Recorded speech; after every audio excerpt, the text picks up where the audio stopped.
I declare open the 401st meeting of the Committee on Exercise of Unilateral Rights of the Palestinian People. Good morning, Excellencies, dear colleagues and friends. The provisional agenda for the meeting has been distributed by the Secretariat for your consideration.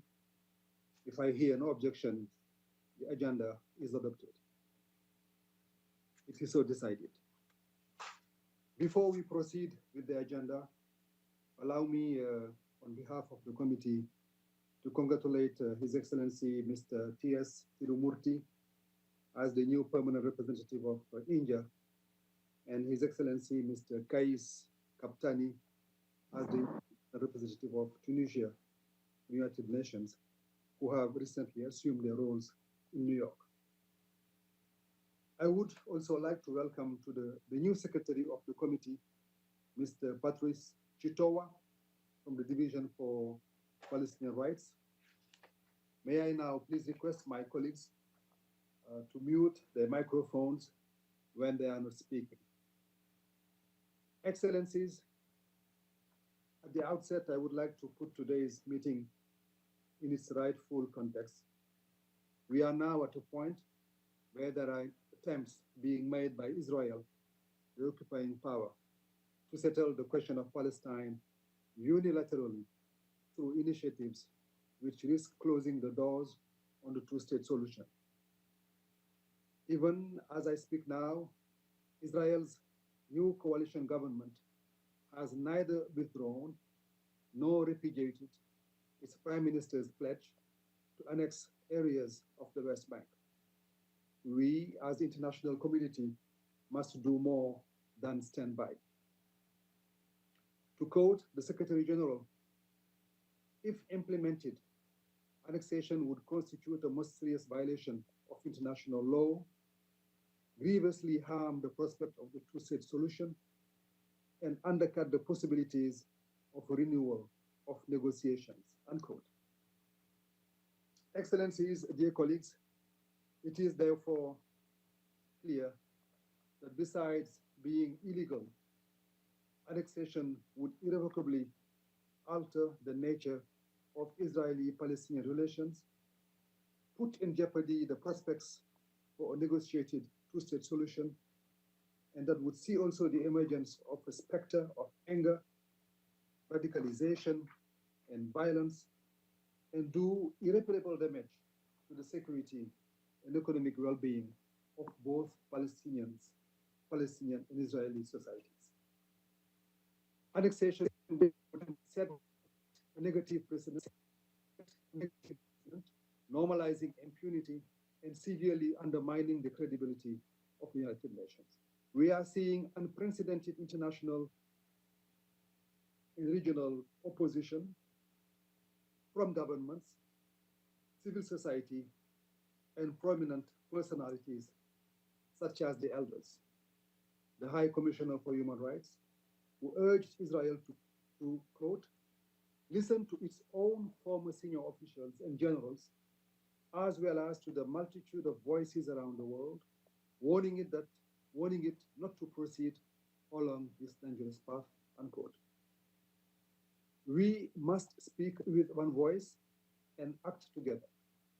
The occupying power needs to be made aware that it will be held accountable for any annexation. I urge all members and observers of the committee, if not done so already, to express clearly that not only will annexation not be recognized by the international community, but that any annexation of occupied Palestinian territory will also result in irreparable damage to Israel's diplomatic standing. Excellencies, the living conditions of Palestinians in the occupied territory continue to deteriorate, compounded by threat of annexation and the economic uncertainty following the COVID-19 pandemic. Continued international support for the Palestinian people is therefore critical. The continuing loss of life and impunity in the region is a stark reminder of the human ramifications of the occupation and it remains a threat to not just peace and stability in the region, but to the very ideal of justice. It is therefore our collective duty to demand justice for all those affected, including for the family of Iyad Halak, the special needs young man who was killed on May the 30th in East Jerusalem by Israeli security forces. In our discussion today, I invite you to share ideas on possible responses and actions at the national and international levels in the eventuality of annexation and the entrenchment of occupation. Let me now turn to the second item on the agenda. I'm pleased that Minister Riyad Mansour has been able to join us after facing some technical difficulties. So I would like now to give the floor to my twin brother, His Excellency Minister Riyad Mansour, permanent observer of the State of Palestine, for an update on the situation in the Occupied Palestinian Territory, including East Jerusalem, and developments in the political process. Excellency, welcome. You have the floor. Thank you very much, twin brother, and I apologize for the technical problems that I had to connect, but I am delighted that finally I was able, to connect. Let me, thank you for organizing this meeting, and to thank all of my colleagues in the Bureau and the committee for doing so, and also to thank the team of the division led by Elio Tamburi, and to welcome our friend, the new secretary, to the committee. And I had a brief chat with him and Elio just a few days ago to welcome him. And we will, of course, work with him and the entire team very closely. Mr. Chairman, we have collectively been working for the last few months to mobilize the largest front possible at the international arena, strong front, principled front to oppose annexation. And we've been at that stage for the duration until the beginning of July.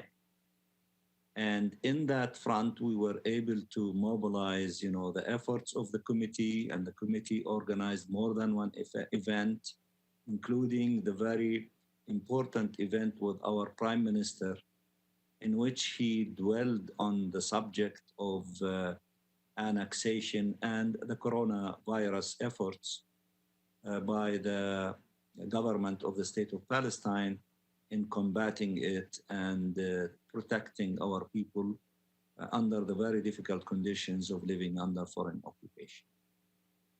In addition to that, the OIC issued a very important statement. Our committee issued a statement. You made a video statement which was circulated in many areas in the State of Palestine and worldwide and municipal. Along, I think that with our sister Anna. And also we had a statement issued by NAM. We met with all members of the Security Council, the different presidents over the months. And we met with the Secretary General of the UN, the President of the General Assembly, ambassadors of different countries, including the European Union and others. And we succeeded in having the culmination of this process, in having a meeting of the Security Council during the last week of last month, which was elevated to a ministerial meeting, and 8 ministers participated in that meeting.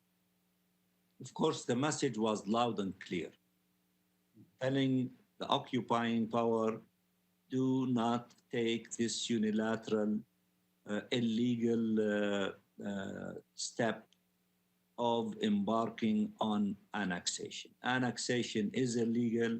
It's a a clear violation of UN resolutions, including Security Council resolutions, including 2334. And we wanted from this massive front to create a political situation where the Israeli government would not move in that direction. And all of us identified ourselves with the strong call by the Secretary General in the Security Council. He participated in that meeting, and also the Secretary General of the League of Arab States. And he appealed to Israel to put aside and remove completely the plans for annexation, to keep the hope alive, to keep the two-state solution option available to us. Now, the beginning of the month came, and we are now approaching the middle of the month. And the current Israeli government still not abandoning their plans for annexation. And the threat of annexation is looming over our head. We all know that during that process in May, the Palestinian leadership indicated that since Israel is not honoring and respecting agreements, obligations, understandings, and also the United States administration, then the Palestinian leadership said that we are not going to honor and respect our part of these agreements, since the occupying authority is violating them, not respecting them, and embarking in the opposite direction of the essence and the content of these agreements and understanding. Now, this is what the situation that we are facing. We are going to have another meeting of the Security Council. It's an open debate meeting on the 21st, in a matter of 1 week. And of course, this will be another important moment where we have to keep pushing this collective effort by not relenting, but pushing forward and increasing the pressure on the government of the occupying authority of Israel to abandon completely the annexation plans. So we should not be complacent that they did not announce the beginning of the practical steps of annexation. On the contrary, we have to double our efforts to continue pressuring until we succeed in not allowing them to begin the practical steps of annexation. Our people every day, they are organizing events as much as they can because of the conditions of Corona. Our leadership is engaging seriously with our brothers in Hamas for at least beginning with unity on the ground in opposing annexation, that eventually, hopefully, that would lead to a national unity of all components of our political system, and to put an end to the split between the Gaza Strip and the other parts of the occupied Palestinian territory. And, you know, we appreciate the effort of everyone, our Arab brothers, Egypt and other who helped us in this and who are still helping us, and the committee and all of our friends in the international arena who are telling us every day that unify your ranks, because it is extremely important to do so at this very critical juncture of the history of the Palestinian people. In the meantime, now as we move forward, and because of the Corona situation, we have to continue being creative in utilizing, you know, virtual methods to have meetings, whether on the question of Jerusalem, as I think we will be discussing that in a little while, in collaboration with the OIC, or try to have event where we can invite parliamentarians, let's say from Europe, even from the US Congress, if they are willing to participate in virtual activities with us, to repeat their well-known positions in opposing annexation and warning Israel not to move in that direction.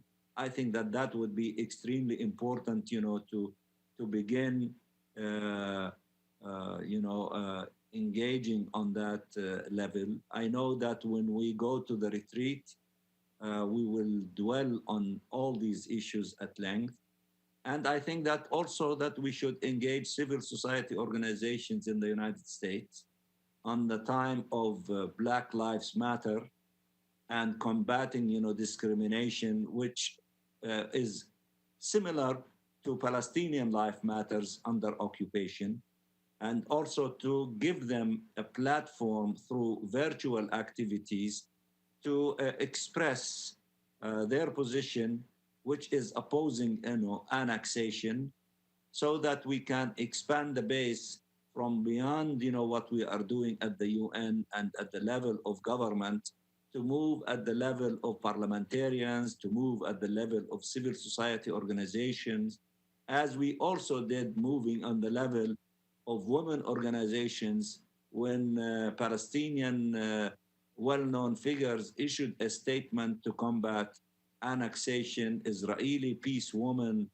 issued a similar statement, and international important women issued a statement supporting the Palestinian women and the Israeli women who are active in the field of annexation. So we have tremendous amount of energy and forces that are stepping to the plate against annexation, and we should not relent. We should continue the course and intensify the efforts until we succeed in completely defeating, the efforts for annexation, and to force the Israeli government to put aside completely and to stop this scheme, which is the biggest threat against the two-state solution, and therefore peace between us and the Israelis, and peace in the Middle East as a whole. I will stop here, and if there are questions or comments, I will be more than happy to respond to them. In this connection, let me again repeat, your outstanding leadership of our committee at this particular moment, leading all of us in the Bureau and in the committee with the clarity, with principles, with determination that we truly appreciate. The true friends of the Palestinian people are showing their true color, and we appreciate that. And with their help and the steadfastness of our people on the ground and the stubbornness of our leadership not to relent, we hopefully will succeed in defeating the annexation schemes. Thank you very much, Mr. Chairman. Ambassador, Minister Mansour, thank you for your most useful and informative briefing. I think your advice and proposals, very creative proposals, have been heeded regarding the need for us to try to reach out more to parliamentarians and CSOs, and more generally to the international public opinion, to sensitize them on this issue. So we'll have the opportunity to discuss all that. That's why we propose now to just move straight to item number 3. And during that item, also those who want to comment on your presentation or who wants to ask you a question could do so. So the item number 3 of the agenda is discussion on latest developments and Israeli threat of annexation. And I would encourage committee members and observers to actively participate in the discussion on this crucial matter. I would like now to invite delegations who want to share their positions or views to take the floor.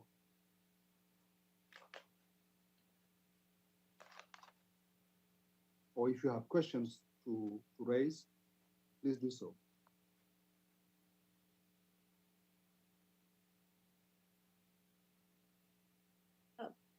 May I, Mr. Chair? Please, Adela. Sister Adela. Thank you. Thank you, Mr. Chair, and thank you, Brother Mansour, for this very important briefing. I think you said it very well. It's a difficult time. It's a time that it really will test our commitment in our collective effort. I wanted to express the solidarity of my people and the government of Afghanistan with the people of Palestine for your just cause. And as we had discussion at this committee in various levels, and I think I'm going to say it once more, if our coordinated efforts, our coordinated voice, our collective work would be important more than ever.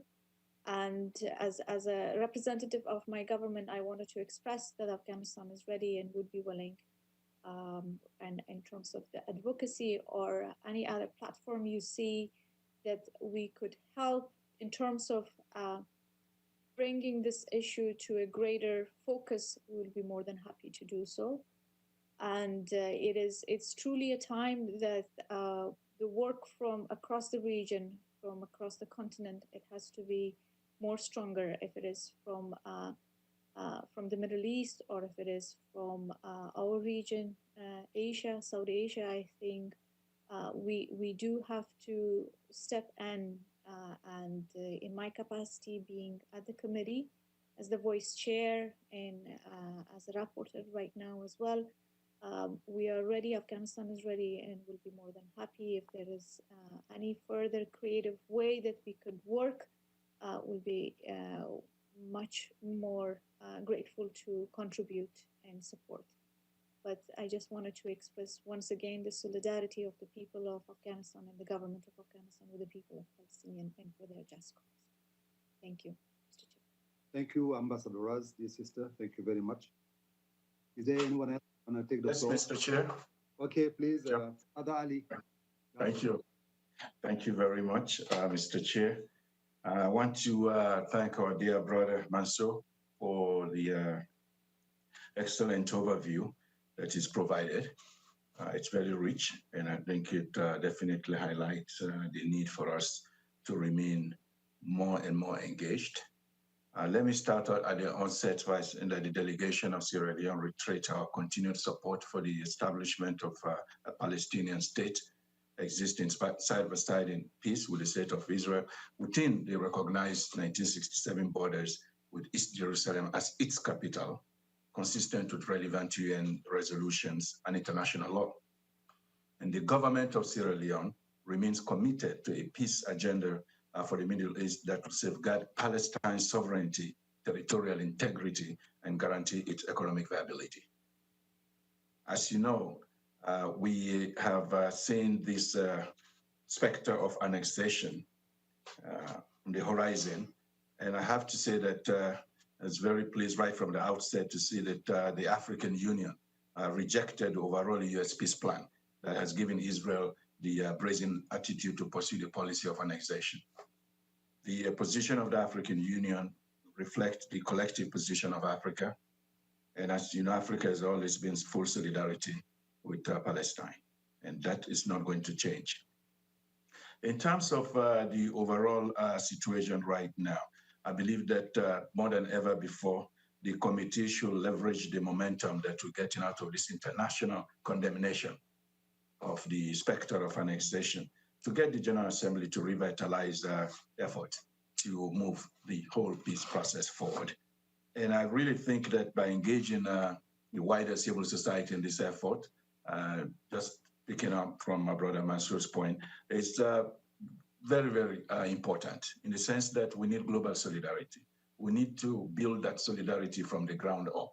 We need to make sure that there's pressure on all fronts to make sure that no aspect of this annexation plan will materialize, and to also continue to engage different regional groups. As I said, the African Union is very solid in this effort, and we need to make sure that there is that coordinated effort to continue to apply pressure on Israel to abandon and completely reject the annexation proposal. Thank you. You are muted.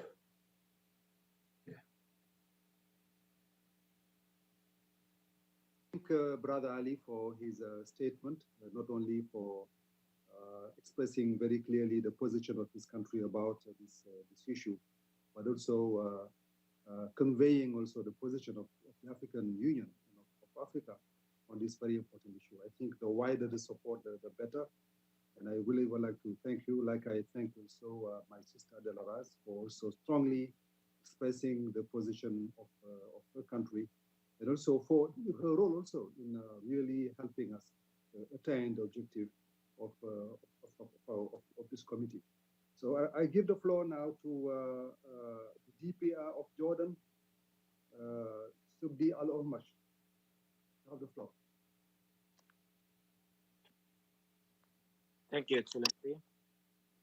Allow me, Chair, to thank you and to commend the noble work of the committee and its members, and to voice Jordan's full support to the appeal by the Secretary General of the United Nations that warns against the ramifications of any unilateral annexation of any part of the Palestinian occupied territories, which constitute a violation of international law and relevant UN resolutions.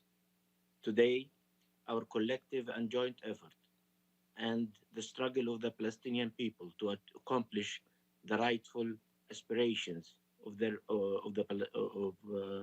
having a Palestinian state and the regions to achieve a just and lasting peace for the Palestinians and the countries of the region based on two-state solution stands in jeopardy. Preventing annexation of the occupied Palestinian lands and the creating horizons for re-engagement through direct negotiations between the Israelis and the Palestinians towards achieving a last and just peace for everyone. Annexation is surely a blatant violation of international law, the cornerstone of our world order.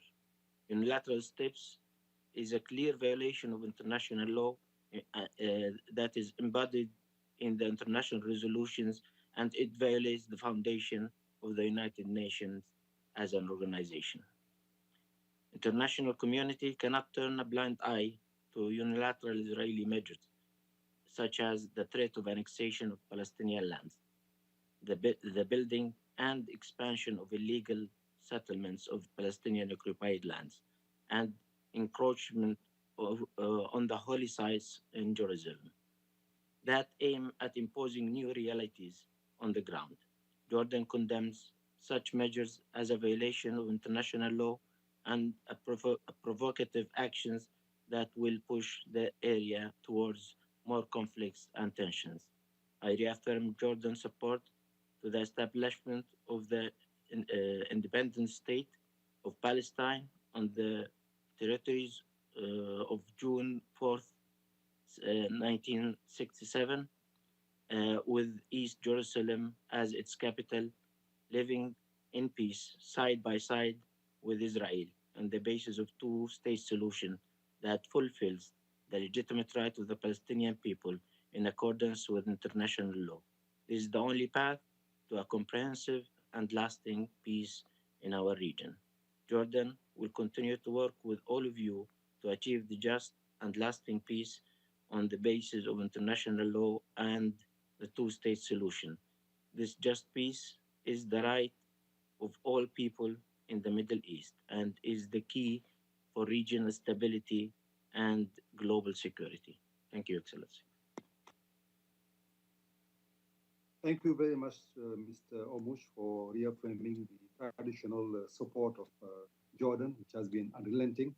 And we really thank you for conveying that so forcefully. Now I give the floor to Malaysia. Thank you, Mr. Chair. Peace be upon you, my brothers and sisters. Very good morning.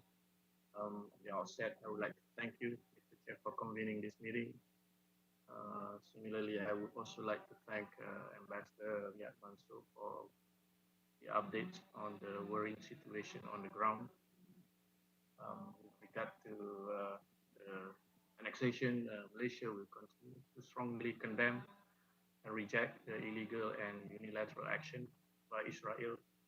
My government has issued several press releases on the issue, expressing our grave concern on the subject.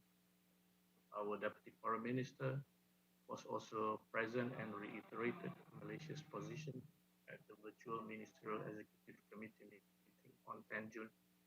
We will continue to do so until in support of the Palestinian cause until the objective will be realized.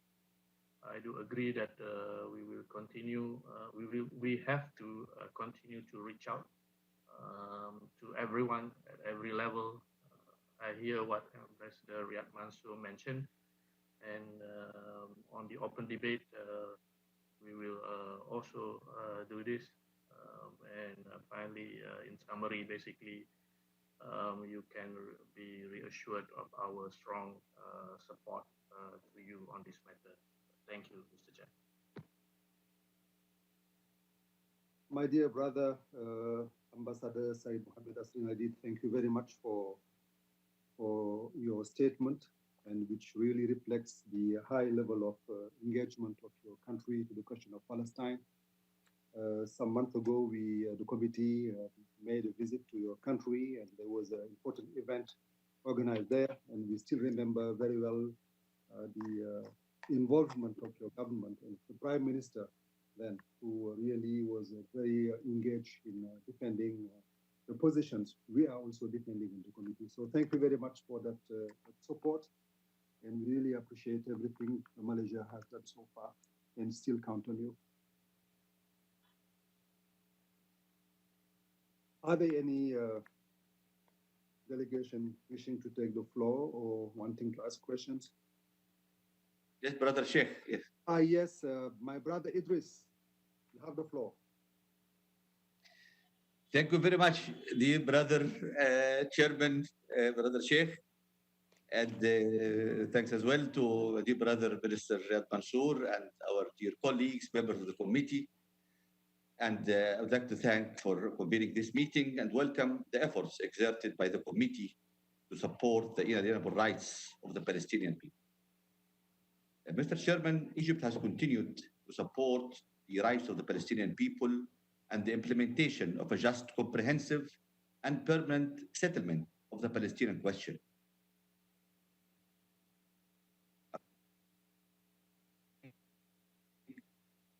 International law and UN resolutions, especially 334 of 2000. Regional and international meetings, including the Committee of the Peace Initiative and our partners, France, Germany, and Jordan. Both meetings reconfirmed the wide support of the international community on peace parameters, according to international law and UN resolutions, and the importance of the establishment of a Palestinian state on pre-1967 borders with East Jerusalem as its capital. Egypt also joined other member states in rejecting any unilateral measures, especially Israel's annexation plans, and it represents as it represents a clear violation of international law and UN resolutions, and will represent a grave threat to the two-state solution and the whole peace and stability in the region. It also called for negotiations between both sides. Mr. Chairman, in conclusion, we reiterate our support to the activities of the Committee on the Exercise of the Inalienable Rights of the Palestinian People in fulfilling the aspirations of the Palestinian people towards their self-determination and establishing their own independent state on the pre-1967 borders with East Jerusalem as its capital. Mr. Chairman, if just a question to my dear brother Riyad Mansour about the current methods of work currently, which is, of course, affecting getting agreement on many resolutions. What is the plan now with the resolutions concerning Palestine in the absence of mechanism of voting? If this lasts for some time, are there any plans thought of to address this situation? Thank you very much. My dear brother, Ambassador Idris, thank you for conveying in your statement the unwavering support of Egypt to the question of Palestine, but also for knowing also the pivotal and constructive role of Egypt in this process. So we thank you so very much for that. And I think you raised a very important question about how we should deal with the new situation, about resolutions. And I think this is something the committee will take up very soon. We'll have a bureau meeting, and before that, we'll also have, how do you say it again? We'll have a meeting where we'll have to look at all that. I think we will come up with very concrete proposals, and then we'll share it with all the membership. If I may, Mr. Chairman, since my brother Ahmed Yes. addressed the question to me, let me just share with you that we are engaging as the delegation of the State of Palestine with the President of the General Assembly and his office to find ways for two things: official meetings for the General Assembly and allowing the General Assembly to find ways to vote on potential resolutions even before we get to the session of the General Assembly after the high-level debate at the later part of September. And also we are trying to engage the President of the General Assembly through the Troika of the League of the Arab Council of Ambassadors for the same objectives, to be able not to find ourselves hostage to a one country or two, that if they dislike certain things, to have a veto power to block the position of the great majority of countries to pronounce themselves on these issues. So that we will continue to do that. And I urge Mr. Chairman, on behalf of the committee, also to engage the President of the General Assembly. And also I urge also my brother Ali from the African Union is also to help us with the President of the General Assembly in the same direction. We need to find a solution to this situation.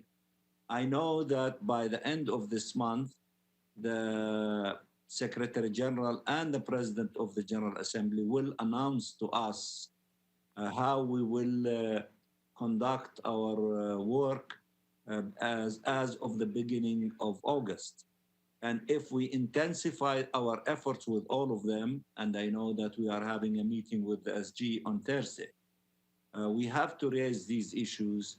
We cannot accept to have the UN hijacked by the very small minority that has very rigid and extreme position vis-a-vis our resolutions to dictate the conduct of the United Nations.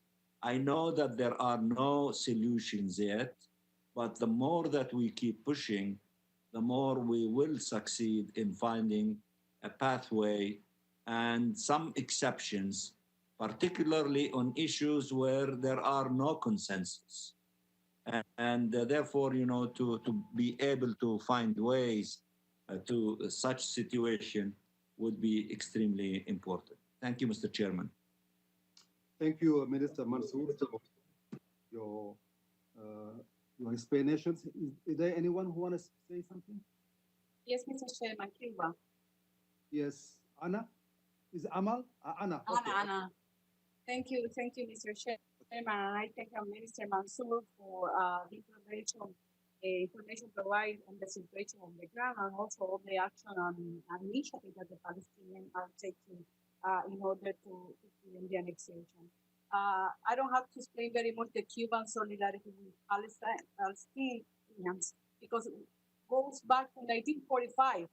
We were the only country in Latin America and the Caribbean that voted against the partition plan. at the time. So only over the years, I think the solidarity with the Palestinian people have been strengthened, and because of Palestinian is the Cuban cause. So this is a matter of principle for Cuba. We agree with Ambassador Mansour that only the international pressure would prevent Israel for annexing Palestinian territory of West Bank. So we have to work, as other colleagues have mentioned, with the government, with civil society.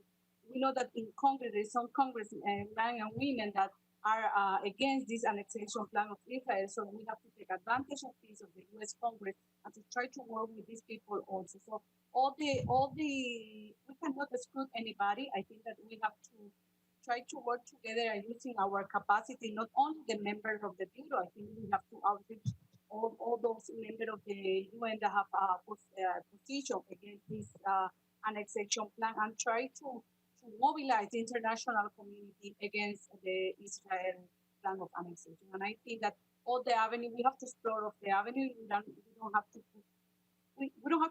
work business as usual. I think that maybe we could be also creative, taking into account also that the situation that we have with the COVID-19 pandemic. So it's different way to outreach people, but we cannot, I think, we have to continue working. I think. Thank you, dear Sister Anna. I think the positions of Cuba on the question of Palestine are known and renowned for being very strong and very powerful and very principled. I think we don't even need to reassert that. It's known by everybody. And historically have been also very, very engaged on that issue. It's not something new from the government. So thank you very much for this. I think our brother Idris also asked a very good question, and Minister Mansour responded to it. I think we will remain concentrated and aware of the fact that we should not just leave things as they are. We should also play a role in making things happen. And in that also, I will also welcome proposals by member states, but the Bureau itself will remain engaged and try to do something so as not to lose this year. I think we need to have those resolutions, and we have to be clear that very determined on that. And for that also, as I said, we are open to all proposals and suggestions from member states. If there are no other comments, I will now move to item 4 of the agenda, and about the recent and upcoming committee activities. I know that our acting rapporteur, our sister De La Raz, has so many commitments right now, and I think she will have to leave very soon. And I will like to give her the floor right now to present the report on recent activities. So, Your Excellency, you have the floor. Thank you, Mr. Chair. Excellencies, ladies and gentlemen, I am pleased to report to you on the committee's major activities since last meeting on 4th February 2020. On 28th to 29th of February, the committee, in cooperation with the government of Malaysia and Perdana Global Peace Foundation, convened an international conference under the theme Southeast Asia Support for the Rights of the Palestinian People at the Kuala Lumpur Convention Center. Palestinian and international experts, as well as civil society actors in Southeast Asia, discussed how to mobilize support for the realization of the inalienable rights of the Palestinian people. The Prime Minister of Malaysia, Mr. Mahathir Mohamad, delivered the keynote address. Speakers at the event urged the United Nations and its member states to fulfill their obligations under the Charter and international law towards the Palestinian people, including through their sanctioning Israel. On the 2nd and 3rd of March, a committee delegation led by the chair visited New Delhi to engage India, a member of the committee and a good friend of the state of Palestine and Israel, to promote a peaceful settlement of the question of Palestine.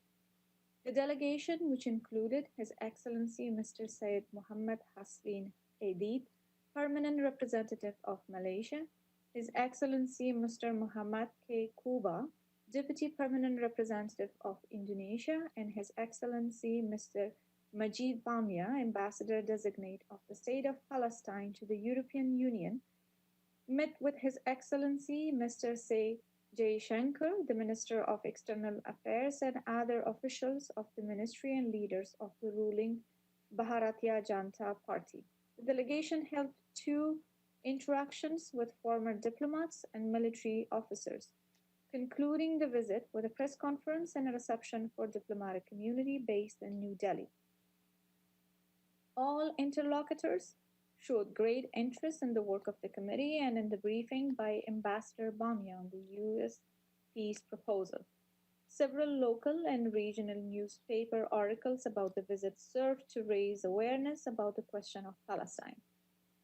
On the 23rd of April, the Security Council held its quarterly debate on the situation in the Middle East, including the Palestinian question, in a virtual format. The chair delivered a written statement on behalf of the committee. On May 5th, the committee issued a press statement affirming that Israel's annexation plans pose a threat to the two-state solution and calling on the international community, particularly the Security Council, to shoulder its responsibility and take urgent action. On the 23rd of June, the chair recorded a video message to mark 53 years of the occupation of Palestinian territory, which was disseminated via Twitter. Between April 22nd and May 20th, the committee, in collaboration with the United Nations Institute for Training and Research, supported the training of Palestinian government officials from the Ministry of Foreign Affairs on the topics leadership in crises and women's leadership, which provided an opportunity for participants to further develop their leadership skills. To raise awareness about the plight of the Palestinian people affected by the COVID-19 pandemic and threats of annexation, on 18th May, the committee organized a special virtual meeting with the Prime Minister of the State of Palestine, His Excellency Dr. Mohammed Shafia, at which many of you participated. This event was broadcasted live via the committee channel on Facebook and YouTube, with the local viewership of 15,000 people. Also, between April 14 and June 4th, the committee held 3 virtual events focusing on Gaza, the role of civil society, and the situation of women in the Occupied Palestinian Territory, and the threat of annexation and implication on two-state solution, respectively. Speakers who presented in these events included Mr. Makis Shemel, UNRWA Director of Operation in Gaza, eminent person as Ms. Hanan Ashrawi, Mr. Yussi Bilin, and Mr. James Zugbi, and prominent Palestinian civil society representative, all of whom emphasized concern over Israel's annexation plans, outlined prevailing Palestinian challenges on combating COVID-19, and gave recommendations to overcome the current political emphasis for salvaging peace prospects. Finally, I would like to bring to your attention that all statements, information, and videos about recent and upcoming activities of the committee could be found on the UN General Assembly Palestinian Rights Committee YouTube channel, the UNISPAL website, and are also mentioned in the quarterly newsletter disseminated by the Division for Palestinian Rights on behalf of the committee to some 5,000 recipients. You would have received this publication already, and if not, please let the Secretariat know and you will be included in the distribution list. Thank you for your attention, and thank you, Mr. Chair. Thank Vice Chair and Rapporteur, Ambassador Raz, for this most useful and informative briefing. Are there any comments or questions?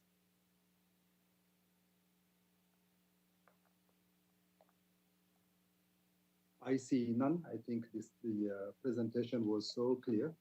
So now let's turn now to upcoming events. And I would, in this regard, like to draw the committee's attention to 3 upcoming committee activities. On July 16, the Bureau will hold its annual meeting with the Secretary General, and will express the committee's concern about the current situation. On July 21st, the Security Council will hold its quarterly debate on the situation in the Middle East, including with the Palestinian question. And on that occasion, I will deliver a statement on behalf of the committee. The following day, on the 22nd of July, the Bureau will meet for its annual retreat to take stock of past activities and plan for the year ahead. This year, the annual conference on the question of Jerusalem, held jointly with the Organization of Islamic Cooperation, will be organized as a series of virtual events. And the first of these events will be held on the 28th under the theme Annexation in Practice, Palestinian Lives in Jerusalem. And I thank our sister, Ambassador Anna of Cuba, to have volunteered to chair that event.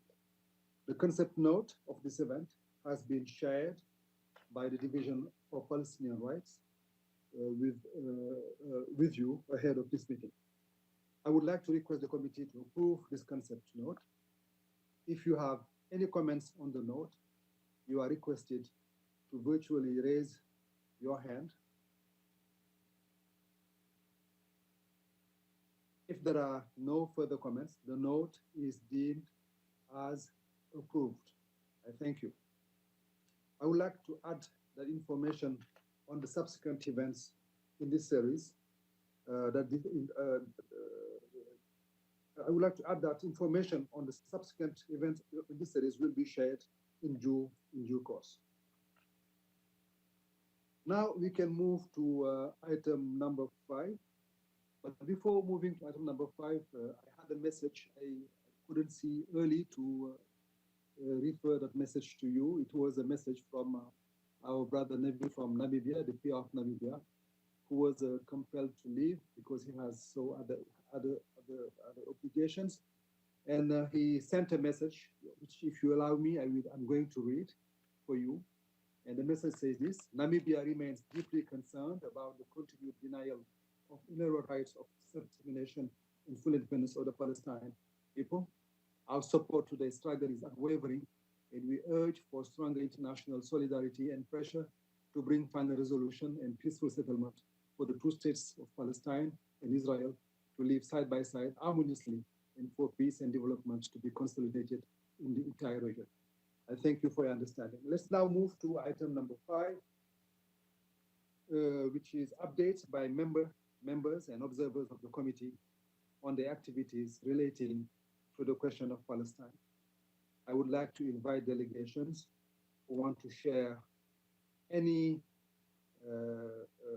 updates on activities carried out at the national level to take the floor. And I think I can see right here, I can see my brother, the DPR of Indonesia, Ambassador Mohammed Koba. You have the floor. Thank you, Mr. Chair. I would like to begin by thanking you, Chair, and the Secretariat for organizing today's meeting.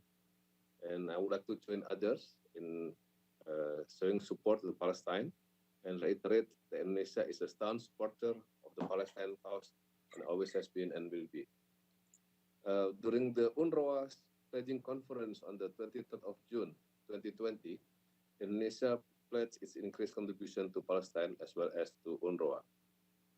The next day, on the 24th of June, at the UN Security Council virtual meeting on the Middle East peace process, our foreign minister delivered her statement condemning the annexation and to encourage continuous mobilization of international support to the cause of the Palestine. Our minister underlined the fact that some ministers and deputy ministers participated in this meeting. In that meeting, is clear evidence that the situation is very concerning. It remains unclear on the status of Israel's plan to formally annex Palestine, but we must remain focused in our struggle and to keep the momentum going in mobilizing international support to ensure that the plan will never be materialized or goes without consequences. Mr. Chair, regarding the recent SERP activities, I would like to convey two pertinent points. First, the need to have a broad and targeted audience. Although the public engagement has been good during the last activities, I believe that we could do better. One example, the committee could engage with campuses, universities, think tanks to co-organize events, not only as public events, but also as a lecture. We have many choice of speakers here in this committee. That way we could have a captive market and stronger engagement. Second, during our public events, we should provide more sufficient time and larger portion of the interactive session to the public, giving them more opportunities to ask questions and to comment on the issues. One aspect they're still lacking in our recent activities. So we have more interactive engagement with our audiences. So we could satisfy their thirst of information from the committee that deals with the Palestinian issues.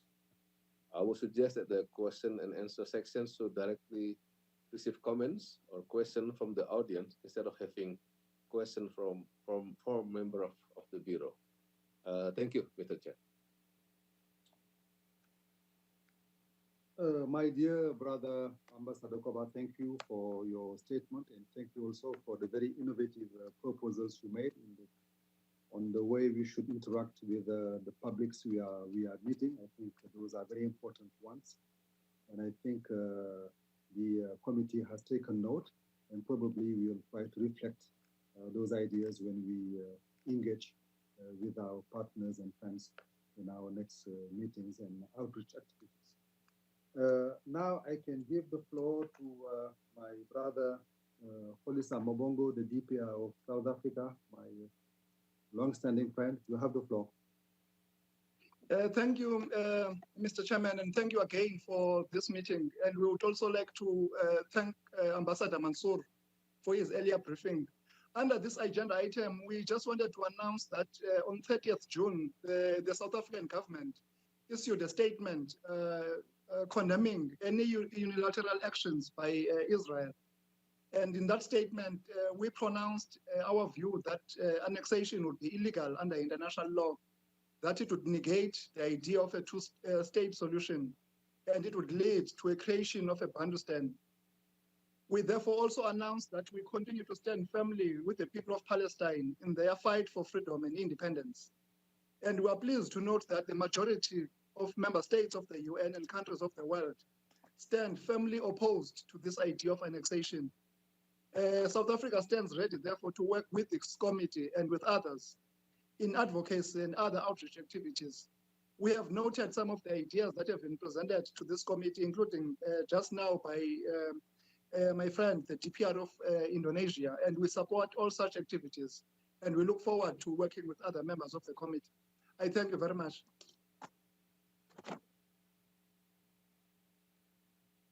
Much, my brother, as a former envoy of my country to South Africa, I am fully aware of the strength of the support of South Africa to the Palestinian cause and to peace in the Middle East. So thank you for reaffirming all that.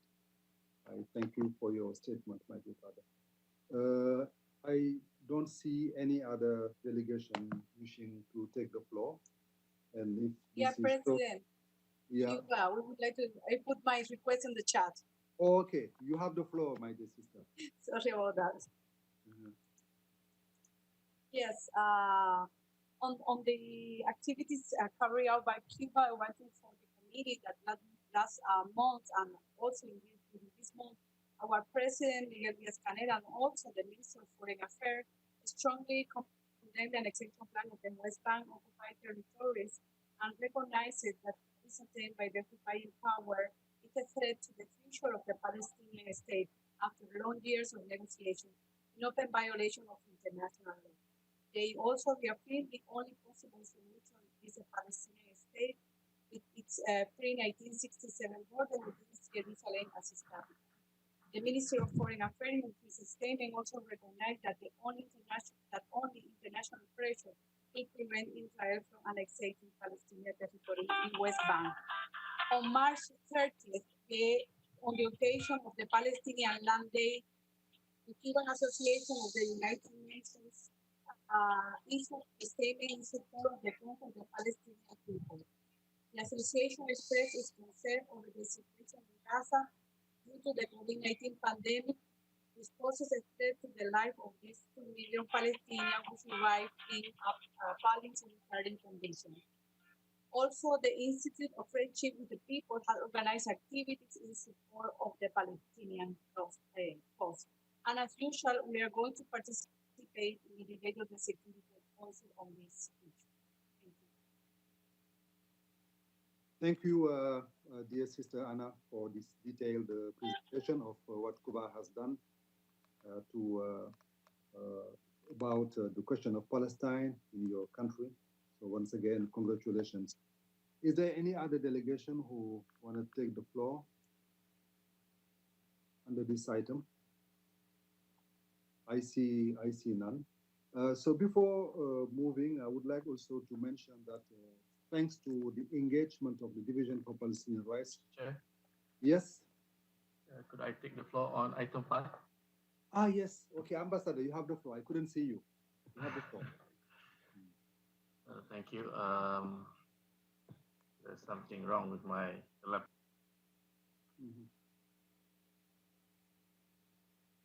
Again, yes. I would just like to take this opportunity to thank the committee and the Secretariat for the great collaboration and support extended to my government in hosting the international conference on the questions of Palestine in Kuala Lumpur, which was held from 28 to 29 February. The conference had successfully brought together Palestinian and international experts as well as civil society actors in Southeast Asia as a contributions towards the mobilization of efforts in support of the realization of the inalienable rights of the Palestinian people. We have heard the report by the rapporteur, so I wouldn't like to extend further than that. Malaysia also successfully hosted the third conference of the League of Parliamentarians, or Al-Quds, from 8 to 9 February 2020, with the theme towards an effective strategy to end the occupation. Malaysia would also continue to provide assistance to the government and the people of Palestine, both in cash and in kind, particularly for the reconstruction and rehabilitation of Palestinian societies. To assist Palestinians in the efforts to prepare and respond to the COVID-19 pandemic, Malaysia contributed 1 million face masks, 500 face shields, and 500,000 rubber hand gloves to the Palestinian government. We have also pledged financial contribution to UNRWA last month, support of the agency's work and operations. In closing, allow me to reaffirm Malaysia's support to the Palestinian people in their quest for fundamental rights, particularly their inalienable rights to self-determination and their rights for a dignified life, justice, and prosperity. Thank you, Mr. Chair.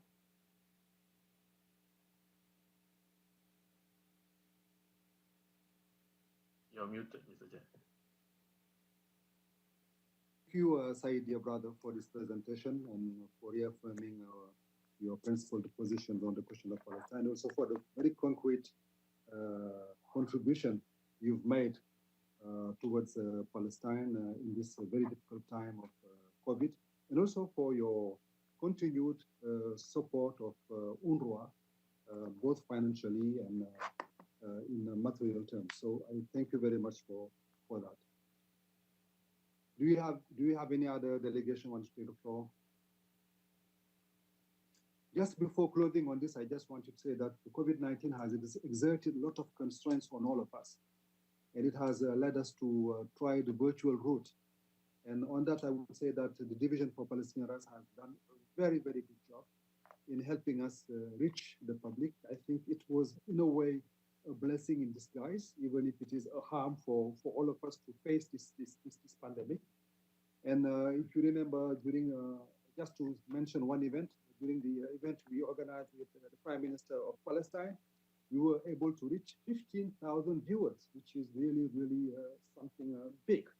So virtual events have broadcast live, as this event also. I think it's been recorded but not broadcast live. And we should discuss all that during our retreat and see how we can enhance our outreach to the public. So I think we have come to the last, before the last one. I think we have one last item remaining, which is other matters. Is there anyone who want to reach any, want to ask any question or mention any matters, raise any matters in this under this item, other matters? Seems to be that there is none. So before closing the meeting, allow me to inform you that our next meeting, when we will adopt the annual report of our committee, will take place during the last week of August. And further details will be announced in due course. I now close this 401st meeting of the committee. It has been a pleasure to see you all. I've seen many faces here, friendly faces. I've seen Amar. She hasn't spoken, but I think she's fully with us. And thank you for your engagement. Adela, I know that you are very busy. You should have left, and you stayed on. So thank you all, dear sisters and brothers. Thank you for your support. And thank you for the contribution. Thank you, Mr. Chairman. Thank you very much. Shukran jazeela. Merci beaucoup. Thank you, Mr. Chair. Thank you, Mr. Chair. Merci Thank beaucoup. you, Excellency. Merci. Thank you also the Secretariat. Yes. Thank you very much. Secretariat, yeah. Yes. thank you to everyone. Thank Be you. safe. Mabongo. Thank you, Chair. Bye-bye. Okay, bye-bye.